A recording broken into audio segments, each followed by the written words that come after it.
We're so looking forward to introducing you to our new friend, Amy Wong. She's a fellow seeker, as well as business leader, transformational leadership expert, and life coach, who's helping teams and businesses find new ways to collaborate and thrive at work. Robin and I talk a lot about our soul's purpose. What we find so fascinating about Amy's work is that she's created a process to help all of us find more meaning and connection at work so that we can come to work on a soul level and deepen those connections. At a time when we've all been asked to reinvent how we work and interact together, Amy's passion for helping us to rediscover our purpose at work is more important than ever. Like many of us, Amy started down a traditional career path, successfully working her way up the corporate ladder until a series of synchronistic experiences brought her to a breakdown moment that led to a life-transforming breakthrough. And that changed everything. Amy harnessed that moment of change to create her own company, Always on Purpose, and leads transformative workshops and coaches leaders at companies like LinkedIn, Roku, Salesforce, and Facebook. She's even earned the title of Chief Consciousness Officer. She's here to share her story of spiritual transformation and help you thrive and live your purpose as well. Amy, we're so excited that you're here with us. Welcome. Well, thank you so much. I'm so happy to be here. Oh, you have such a great story to share with us, and we can't wait to get into that. But we want to start at the very beginning. Tell us a little bit about yourself, how you grew up, and how spirituality played a role in your journey. I consider myself really lucky because I've been raised in a family with just a tremendous amount of love. There's just so much love. And my mom and my grandma are very metaphysical. I remember that we would be having these really amazing big conversations about existence and about the nature of reality and the universe. I couldn't get enough of it. I recognized that pretty early on that this is interesting to me. And so it drove so much of what I did from that point forward, the books that I would read, the seminars I would do, and, in high school, right? Meditation classes. And so spirituality is like breathing. What books were you reading at that point? I must have been, I think I was in 5th grade. I actually write about this in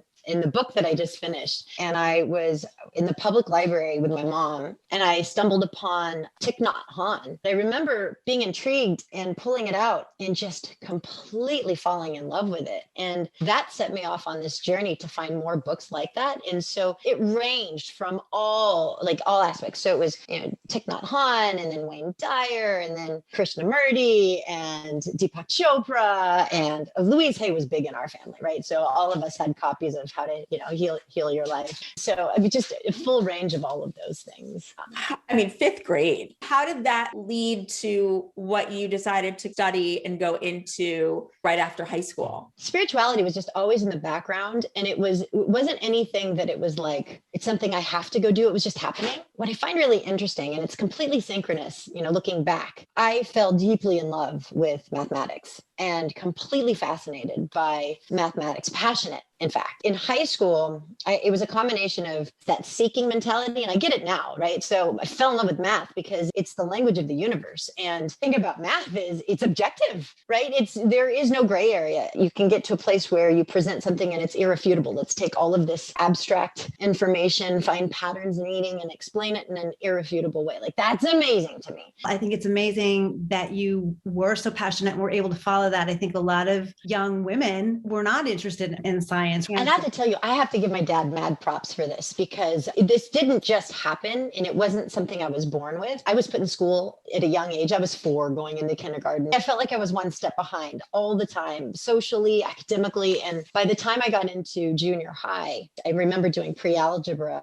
and I just was struggling and I was so frustrated. And I got a B and I hated it. And I was just so nervous. I didn't want the teacher to call on me. And I just had so much anxiety. And my dad, God bless him, he was like, Amy, going into 9th grade, he's like, just take it again. And I'm like, that sounds awful. Why would I do that? And he goes, you've got a good foundation. You're going into a brand new school. You're going to know a lot. You're just going to feel solid. And my dad, he's always given me the most amazing advice. And I always listen. And I was like, okay. sure, why not? And that was exactly what needed to happen. And so when I entered into ninth grade and I did it again, it was like everything caught up and it clicked and everything came into focus. And then I couldn't get enough. And then and then it took off. So my dad will be really happy to hear this, and I'm giving him credit, by the way. I love that. Totally deserves it. Clearly, you picked the right parents for you to kind of follow both paths. He totally did. Yeah. So, What a good lesson to learn at that age. You were given permission, actually, mhm. and advice to do that, where some parents would react differently. Like, why aren't you getting it? You know what I mean? That just is so not lost on me. I feel, like I said, I started saying, I feel so lucky. So did you follow the mathematical path through college and into career? It's interesting. So this is where I think the spiritual part of me, which I guess we could say intuition, right? There was a part of me that knew this was what I needed to study, even though I had no idea what I was going to do with it. And the default, everybody would be like, oh, what are you going to do with a math degree? Are you going to teach it? And I'm like, no. Like, what are you going to do? I'm like, I don't know. It'll work out. It's going to be fine. But despite that inner knowing, I had this anxiety-filled drive. And so I had this very interesting balance of being motivated by fear to succeed and to do it right and to get ahead, but then also really listening to those impulses and those inklings and the intuition, like and the little signs. And so I went to Cal, I went to Berkeley, right? So here I am in the Bay Area, and it's, year 2000, 1999. And so narrowed right into tech. And I started working at Sun Microsystems. I got an internship at 19. And it was one of these things where I hit it off, it clicked, and I ended up staying through. And once the moment I graduated, I'd already been there for a couple of years. And so it took on a life of its own. And I have to tell you, on the surface, I was so happy. Like, I had a dream come true. I have this amazing job. I'm making this incredible living. And then I meet my husband. He lives in San Francisco. We've got this incredible house, and he's a chef and restaurateur, and we've got the good life. And so everything was so formulaically right, but I was hollow inside, but I couldn't quite name it. The way I had navigated to get to that point, where the first part of my career was of this perfect on paper life, I was following the false formula. Do the thing to get the thing, to get the title, to make the money, to get the next title, to get the promotion, to land the house, and then you'll be happy. And it's like, okay, well, I have all these things, but why do I just feel so, and you can't even quite put your finger on it, but there's something there. And if I hadn't had a child, I have 2 children now, but it was the birth of Aiden that was really the catalyst for a huge breakthrough. But so I'd say back to the first part of the career question, it's spirituality showed up as mathematics. And I followed the formula because that's what you do in math, right? And then I got to the end point and something had to change. And how long did that take for when you started to when you had your son? 10 years. So by the time I was 29, so 19 to 29, everything just came crumbling. Wow. Did you sense when you were in those last few years before he was born, did you have any sense when you were in meetings or getting up in the morning? What were you feeling? Such a great question. I was reflecting on that this morning, and I remember I had so many great bosses at Sun. I have to tell you, I'm, again, very lucky. Or my manager at the time, his name was Gary Rush, and he was my favorite person. And I remember in one of our meetings, like one-on-ones, I was like, how am I making the world a better place? Like, how is it that this actually contributes to the bigger picture? I gotta quit. And he's like, okay, Amy, whoa, you gotta, hold on. No. And so he had to talk me off the ledge. But I remember feeling so lost, but not lost. We can say that we have felt that. That's why I think it's helpful for other people to hear what that feels like, because there's lots of people out there that are lost. And Amy, the way you described it was so visceral. And I can just imagine how many people are going, oh my gosh, that's how I feel. And what you're describing, I think, is that stage of life when all of a sudden you realize I've gotten to this place, but my soul needs to wake up now. My soul needs to figure out why I'm really here now. And so then what happened? So Aiden, who is now almost 13, what a dream come true. I've got the world's most amazing husband and now this beautiful baby boy. And I had to really wrestle with, okay, do I go back to work? And because of my very driven, very ambitious mind, I had been there for 10 years and I'm like, I am going to be a director by the time I'm 38. I was like, wait, do I go back? I know I'm here to do something, but it's not that. And so if I'm not going to be here with my son full time, I am not going to waste my time on that because that's not the right thing. So here's the mathematical mind of mine. So I had to come up with some framework in order to toggle to a clear yes or a clear no. And so I said, okay, I have to say yes to one of these three things if I'm going to go back. And so we need my income to survive. Okay, no, don't. This is my only outlet for social fulfillment. And this is where I find my identity. No. This is my calling. No. Well, then why the hell would I go back? I can't. But to say no to that, that's when my world came crashing down, because then I was confronted with, well, then who the heck am I? And with that, I was really crumbling on the inside, but on the outside, I was smiling. I was happy. But on the inside, I was just completely falling apart. And then the worst part was, I'm thinking, gosh, who am I to be having a hissy fit over this? Like, oh my God, I am so lucky that I have the ability to stay home. And I'm acting like a brat because I can't go back. That just made matters so much worse. But that was really kind of the breakdown. I had to go tell my manager at the time. Her name was Adrienne Whitmore, and she still is one of my favorite people. And I had to tell her that I was going to come back to work. On the outside, it was very exciting, but on the inside, I was destroyed. So this is what happened. So I come home and my husband greets me and he's like, how you doing? And I'm like, I think I'm okay. Adrienne's a mom herself. I'll be right back. I'm going to go change. And so before I take over and take Aiden, I go upstairs to change. I'm walking up the stairs. I'm feeling like I'm transitioning into something else. It's like, okay, I'm saying goodbye to something that I thought I was. And I'm now in my closet. It was a moment of surrender. And I threw my hands to the side and I said, I give up. You show me the way. I don't know what I was talking to.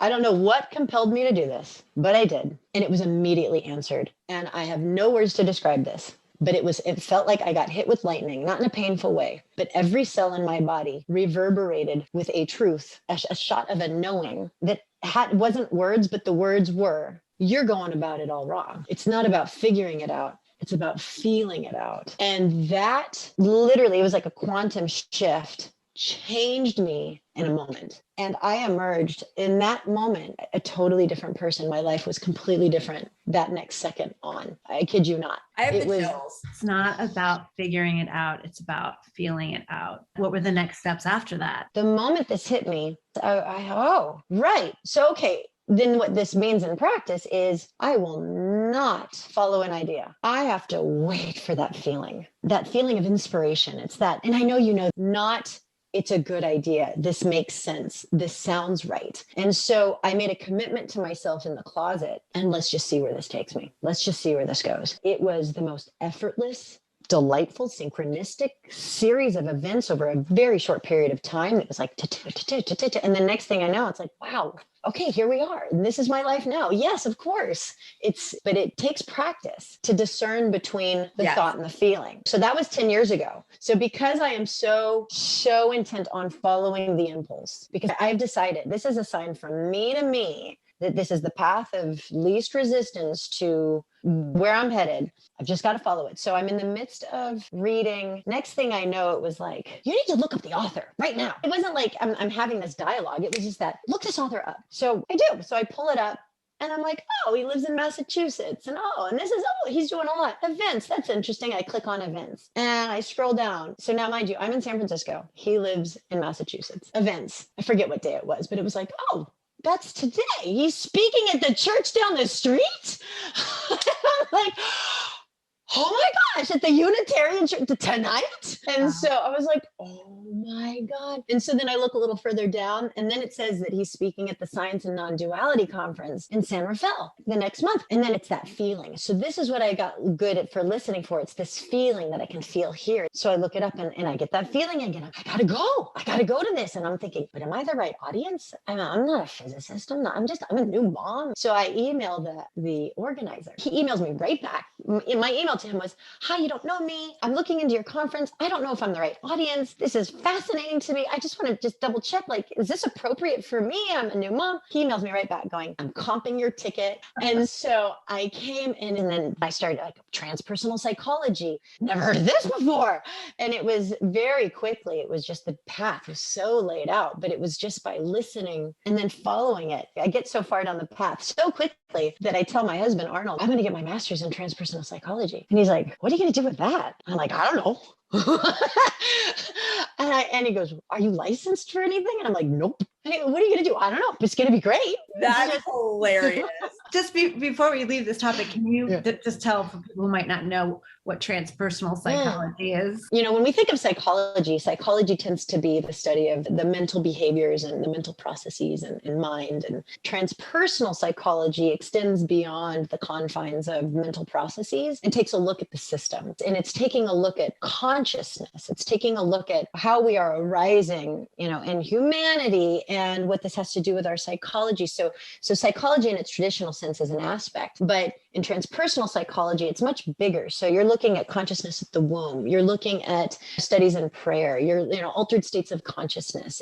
I don't know if this is entirely accurate, but it works for me. But I usually say quantum physics is to physics. Transpersonal psychology is to psychology, but in the converse, right? And when you've got quantum physics, it's the study of the small, but for transpersonal psychology, it's the study of the big. And so very nourishing. Best decision I've ever made in my life. So then you get your degree in transpersonal psychology, and then what? Well, so it's interesting. I didn't realize this, but it was that part of my soul saying, it's time to balance you out. Because I studied pure mathematics. For that part of my life, I had gone through the exercise of really honing my ability to perceive, interpret, and then translate information in an irrefutable way, which really was black and white. And then transpersonal psychology, that was like going through serious perceptual gymnastics because I was to orient myself into this very nonlinear way, very subjective, very different way of understanding truth. So there it is. The common denominator is truth, right? So it's seeking truth here, but it balanced me out. And I didn't realize that's what I was really wanting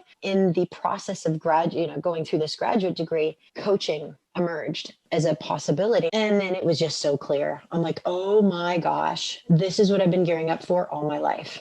Then deciding to study that and get certified in that while I was getting my graduate degree, it was like, and ding, ding, ding, ding. Okay, this is the path. How fulfilling that feeling, I would imagine, when you realized that's where you can take all of this. Oh, I can't even begin to describe the feeling. It's the last bite. You found the last bite. There it is. It's the last bite. It's that feeling of completeness. It's yes, there is meaning and there is purpose. There is meaning to my existence and to how I want to show up and what I choose to do and how I choose to focus. And I can see now how I'm an integral part to this big fabric of existence. And I'm choosing it instead of having it just happening. It's an incredible feeling. Well, it's also about listening to your intuition too, isn't it? And just letting that be your guide. And you can tell when you were describing your life before, that feeling of like have to. And then after that change, that feeling of light that just sort of erupts out of you when you talk about how you felt about what you were doing every day. Yeah, thank you. And, and I would even go so far as to say it's paradigm leading up to the old paradigm of figuring it out is riddled with, I would even say it's should. It's like should. I should be doing this. Like should is the worst. I mean, that is the biggest false premise. I honestly think it's the worst word in the English language. And isn't it Louise Hay who says we should just take should out of our book? Oh,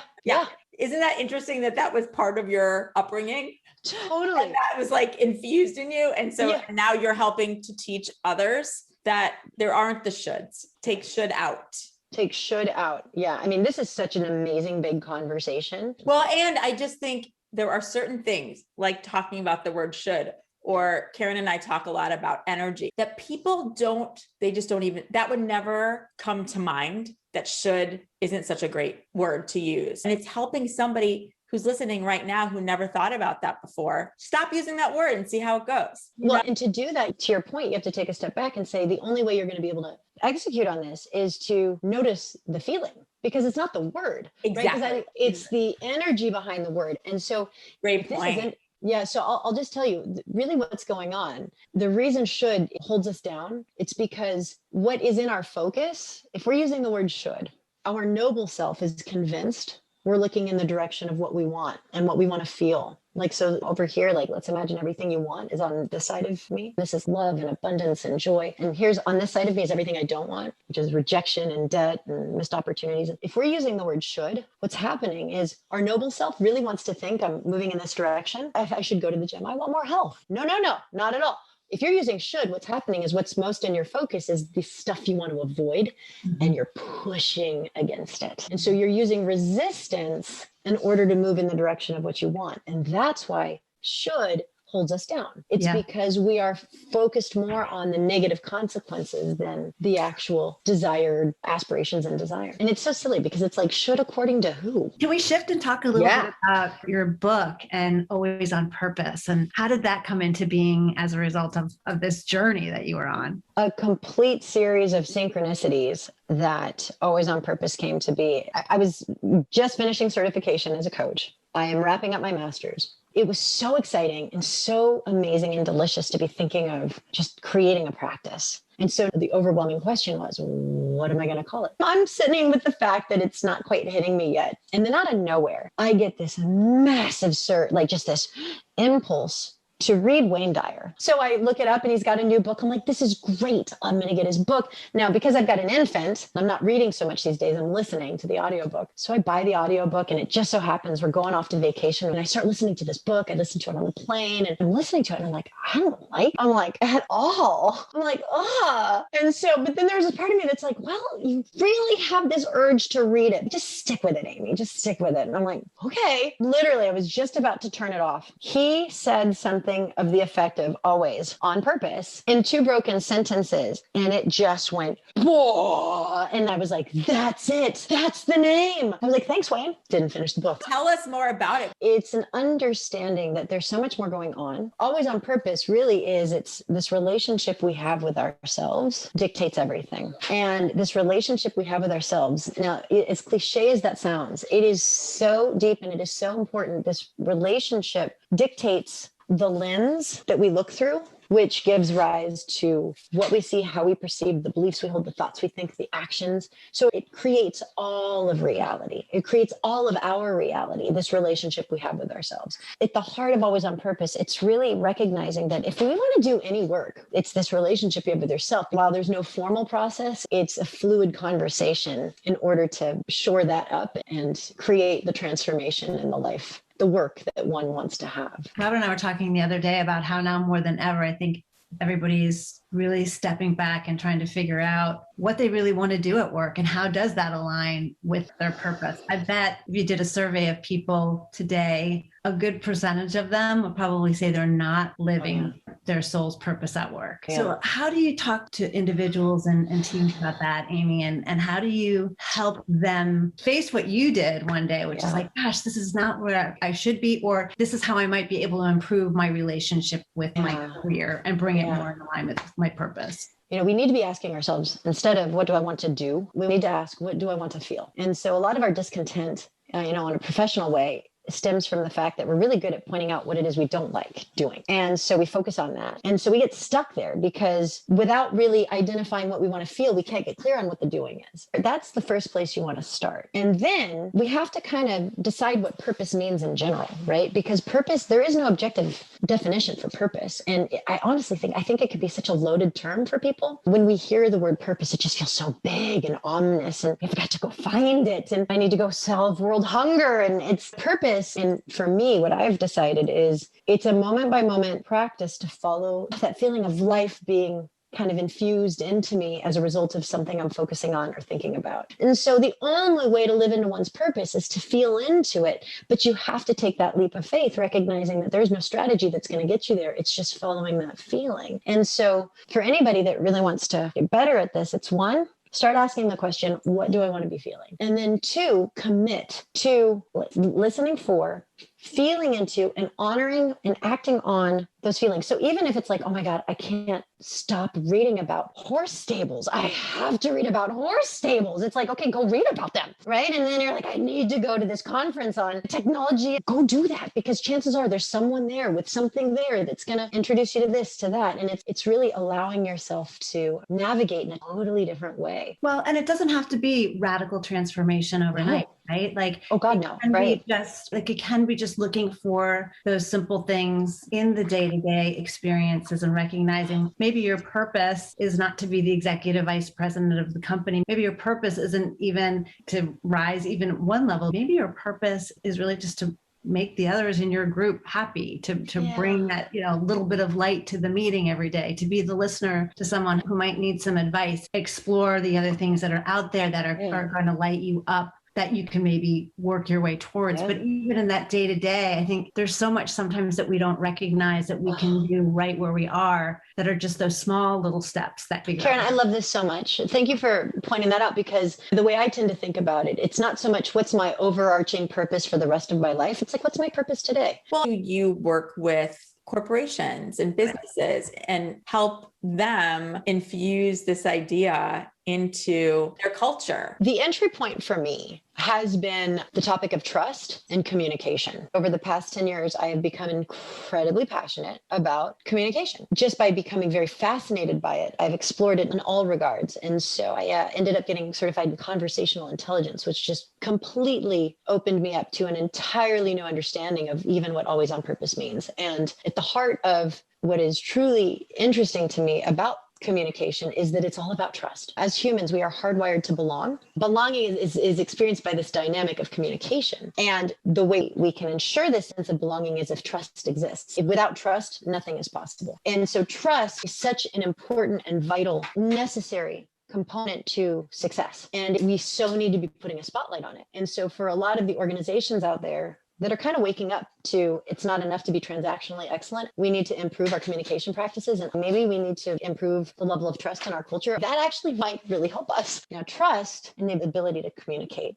and connect, that to me is an entry point into this bigger conversation, because communication is an effect of this relationship we're having with ourselves. I think I've noticed it a lot at work too. I think the whole desire for people to connect is different now because we're not in the same office building space. I think there's been so much fear about how we're going to make it through, not even as a business, but just as human beings. That must be transformative, to just kind of hear from your peers what they think their purpose is. I would love to go through an exercise with that in a corporate setting, because I'm sure people are amazed at the depth that comes out of just that question of hearing what their boss thinks that their purpose is, or colleague. It's not a question that comes up in a corporate environment very often at all. So it just, to me, offers that level, like you were saying, of vulnerability a little bit, but you just get to see them as who they are as a human being. It forms a connection, doesn't it? It's just completely different. You see each other completely differently. You see them as this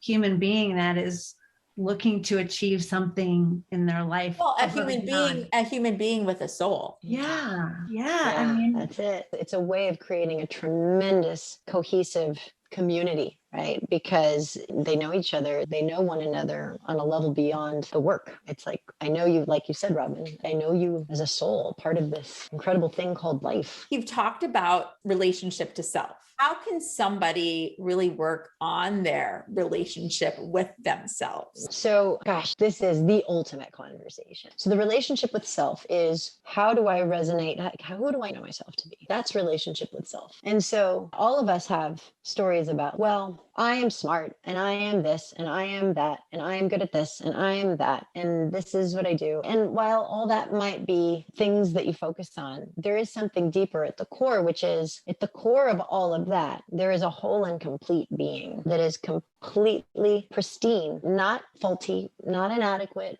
not just whole and complete. And in the process of growing up, we lose touch with that knowing. We start to identify with, I'm smart enough, I'm good enough. But on the flip side, when this happens, we're naturally fighting beliefs. I'm not good enough. I'm not smart enough. And so we have to wake up to, what are all those things that we're believing about ourselves that aren't true? Like, I'm not worthy. I'm not smart enough. I'm not good enough. And it's not that we're saying that to ourselves. It's a feeling that we feel that pops up in certain contexts. It's the feeling that keeps us from trying out for that promotion or doing doing this. It's that feeling that comes in all the time. And it's in the associated inner dialogue, which I call inner opposition, as a result of these false beliefs that we take on. That's not true. But we've convinced ourselves that it's true. And by convincing ourselves that it's true, that we're doing everything we can to hide it from others, that's the life that we're living. And that's where much of our success comes from. And just in the trying to hide all of it. And so there's so much to this conversation. But to really get clear about what it means when I say this relationship with self is primary, the question is, what do you choose to know about what's true? And what do you believe? And so when you look at those beliefs, like, do I need to believe that? No, but what do I choose to know? That's where it starts. I love that you're saying to somebody, that's where to start. What do I choose to know? I think that's so true. Thank you for that. And I'll tell you, because knowing is so powerful, because knowing is a choice. It's unconditional. Well, and it also goes back to what you were saying, which I love so much. And if only we could follow that one piece of advice, Amy, is that I've got to follow the feeling. But if you're constantly forced to keep those feelings and emotions at bay and not follow them, it does kind of limit you. That seems to be the thing that, if that could be best in a corporate environment, that guys, we all have a purpose here. Every one of us. It doesn't even have to be woo-woo. Each and every one of you, by the midst of just being here and bringing yourself to the table, we all have a purpose for being here and value to bring. I mean, just hearing those words by a leader in a company would, I think, be a game changer for so many companies. Oh, so true. So true. And I love how you said we hold ourselves back and we want to follow these feelings, but we don't. And so this is the entry point for companies. And this is how I'm able to get deep, is because I help map where that fear comes from. So that fear, the reason we hold ourselves back, what it all boils down to, has to do with what it means to be human. So as humans, we are hardwired to connect and belong with one another. But that means that we are equally hardwired to avoid rejection. But this is something we're not talking about much. And so if you know anything about the neuroscience of rejection registers as physical pain in the brain, unlike any other sort of emotional experience. And so in a much bigger conversation of this, I would help others understand that in the same way that we are constantly seeking connection and approval, we are equally trying to avoid negative judgment, because negative judgment maps to rejection, which maps to pain. I mean, it goes so deep. And think about it. When a human is born, right? A human is entirely dependent on its mom for the first couple of years of life. So the hard wiring is such that, hey, when you're born, your brain is like, I got to keep you alive. That doesn't necessarily mean food, water, shelter. That means mom's got to buy in. And so from the moment you're born, you are hardwired to seek belonging, avoid rejection.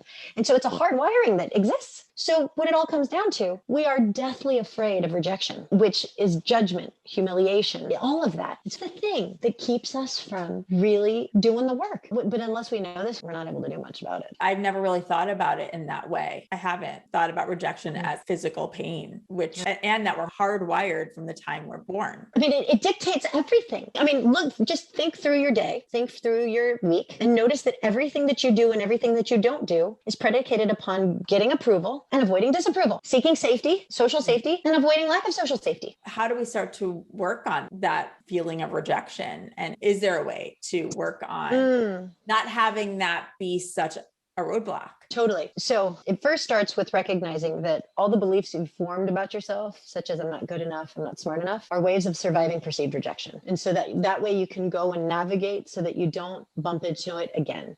Because if I believe I'm not good enough, I'm not going to put myself out in certain ways so that I might bump up against rejection. So recognizing what's going on and how you're navigating as a result of these beliefs is huge. That's the first step, is recognizing that all that crap, the negative self-talk, it's all there because it's trying to protect you from being judged, from being rejected. Okay.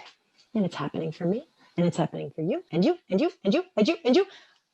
So I'm not alone. So that's the second thing. It's like, okay, this is what's happening, but everybody's going through this. So the way I have found to untangle the knot, to avoid that rejection and that judgment, is to just recognize that every single person on this call, on that call, in this meeting, struggling in the same ways that I am. And in the same way, I am absolutely wanting to be approved of, and I want to make people happy. And just recognizing that this is the game of being human helps zoom out and be like, oh, I don't have to be gripped by this. So even though I'm wired for it, I don't have to choose it. That's so helpful. I want to bring things back to some of your own spiritual experiences that have helped to evolve where you are today and have made a profound difference in your life. Absolutely. So spiritual experiences, like really referring to entheogens and all the things we can do in order to enter into altered states of consciousness. I didn't have much context around all things entheogens, and I had no judgment about it whatsoever. And the classic understanding of these things like might be LSD or psilocybin or ayahuasca, all of these things that we can do to enter into altered states. And then I got my master's in transpersonal psychology and then understood the nature of altered states of consciousness in a really very, very powerful, rather objective way. And so for any fears or any curiosities or any sort of like, it just was completely stripped away. And so I've just seen this really clearly. And I would say because I'm a seeker, I am constantly, I just want to know. I want to know. I go to bed at night and like, show me something. Just show me. I want to see more of the fabric of the universe. And so my first experience, it was when I was getting my master's and I was learning about what's called holotropic breathwork that Stanislav Grof has created when LSD became an illegal drug back in the day. They were doing so much incredible work in facilitating altered states for the sake of healing that they didn't want to stop the work. And he found that he was able to induce those states through breathwork. And so that was my first experience. And it just so happened that he was personally facilitating a sit. And this was while I was in my master's degree. Tell us a little bit about that. Is it a different type of breath work or is it? It is. It's a whole system of things, right? So there's a bunch of variables. It's set and setting.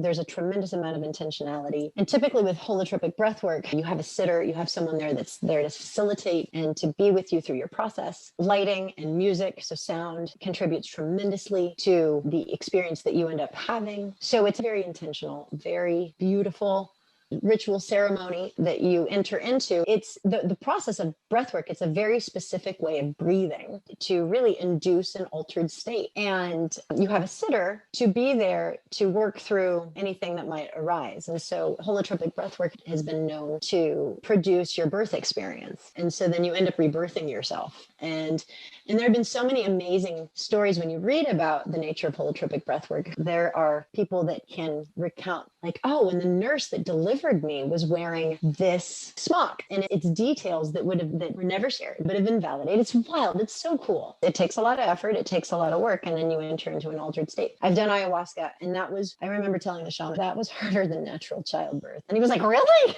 That was. Why is that? You know, in all my conversations with those that really honor and do the work in this realm, ayahuasca is called, grandmother. And grandmother, she's going to just show you what you need to see and just slap you across the face with it. And then there are other means such as wachuma, right? And so that's known as grandfather. And grandfather is much more gentle, and it's going to ease you into some insights. And so I think when I did ayahuasca, I was gripped with fear that I didn't realize that I had. And it was it's not physically painful, but there are no words to describe, but I couldn't surrender. And that was my lesson, was that there was some work there for me around surrendering. And I was face head on, and I couldn't do it. And so the discomfort was extremely hard. Yeah. I mean, it's work. Right? This isn't like, oh, I'm going to go check out. And the way we think about ways in which we drink or do these things, it's like, no, this isn't a checkout process. This is a check in and go deep process. And so you have to be prepared to see things that you haven't seen, that you need to see, that you might not want to see, but for the sake of your growth and your transformation and your evolution. Wow. There's so much tradition behind it. They're around for so many thousands of years. It's a real tool that you can use to do, like you say, yes, the hard work.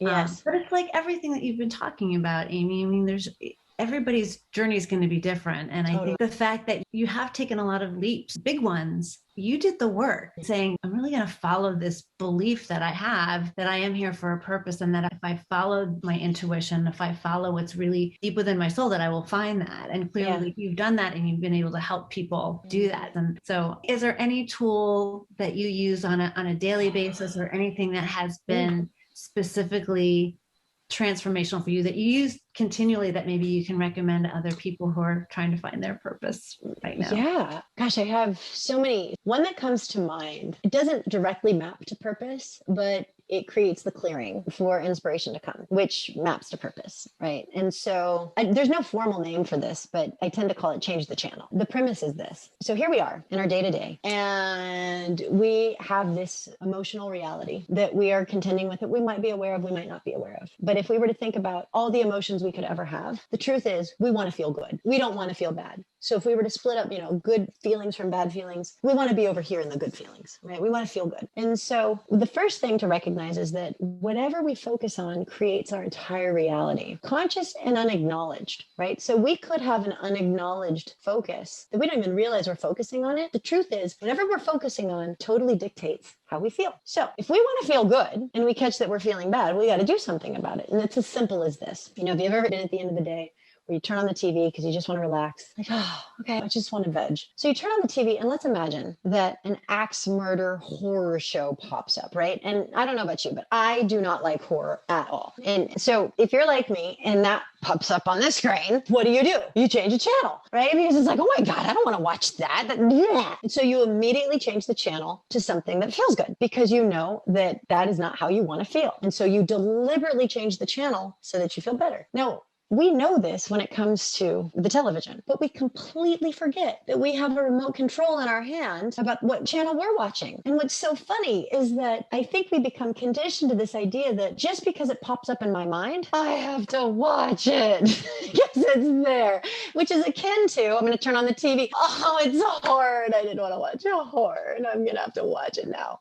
Like, no, you change the channel. So this very simple tool is the process of this. It's one, care more about how you feel. 2, if you're feeling bad, just recognize it's just something you're focusing on. And so 3, immediately change the channel to something else. Why would you stay on the horror channel? You could be focusing on anything else that would put you in this place of feeling better. And so it's just know you have a remote control. Use it. Oh my God, I love that.